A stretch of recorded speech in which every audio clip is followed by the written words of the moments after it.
This is the final word for all that cricket, fuelled by Kookaburra Cricket. We have one of Kookaburra stars with us here today, New Zealand opening batsman Martin Guptill.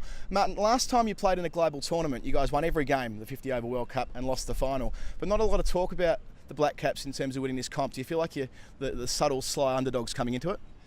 Yeah, we seem to get put with that tag quite a lot, but look, at the end of the day, a world tournament, you've got to be at your best to be able to win it. And during the World Cup, we played some very good cricket and just fell down at the last hurdle. But look, the guys looking pretty good nick at the moment, so we're looking forward to getting into it. The team isn't all that different, notwithstanding Baz, of course. I remember the last time we spoke, it was in Hamilton after you won the Chapel Hadley in 2016, his last one-day international. But apart from that, you've got a relatively similar squad.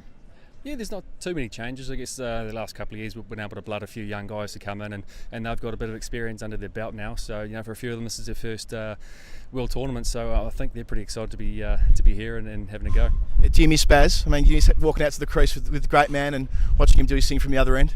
Yeah, I think I had the best seat in the house for a couple of years there. So I miss seeing those fireworks. But look, at the end of the day, everyone moves on, and he's doing his own thing now around the world in these different leagues. So now it's Tommy's turn to open the batting with me. And the last tournament or last competition you guys played in was against South Africa, and you went and bludgeoned 180 not out of 134 balls or something ridiculous. Do you feel like you're really now at the peak of your powers as a batsman and as a player in this New Zealand side?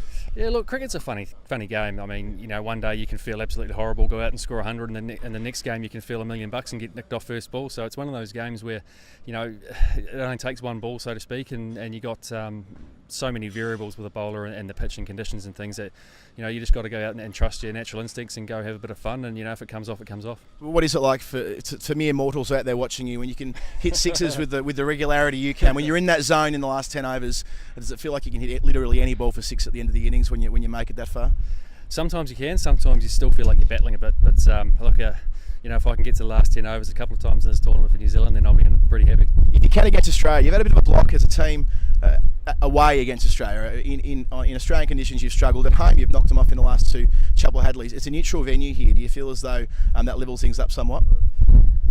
Who knows? At the end of the day, you got to perform on the day. So, Australia have some world beaters in their side. They've got a world-class side, and at the end of the day, so do we. So it's the team who comes out on the day firing and adapts the quickest who's going to win. But surely with the English conditions, nip around a little bit. You've still got the Lennon and McCartney swing bowling and Bolt and Southey opening up for you. Surely you must feel as though that's your comparative advantage.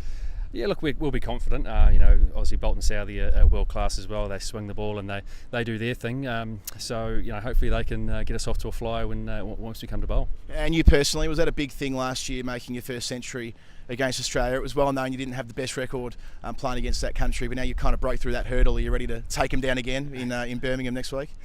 Oh, look, I'm just going to go out and try and have a bit of fun and just go out and do my thing. I mean, at the end of the day, if you're not having fun, there's no point in being here. So, I'm looking forward to getting into it. Big tournament player as well. You made an unbeaten 237 in the World Cup quarter-final a couple of years ago. Do you feel like these big global stages at this stage of your career suit you well?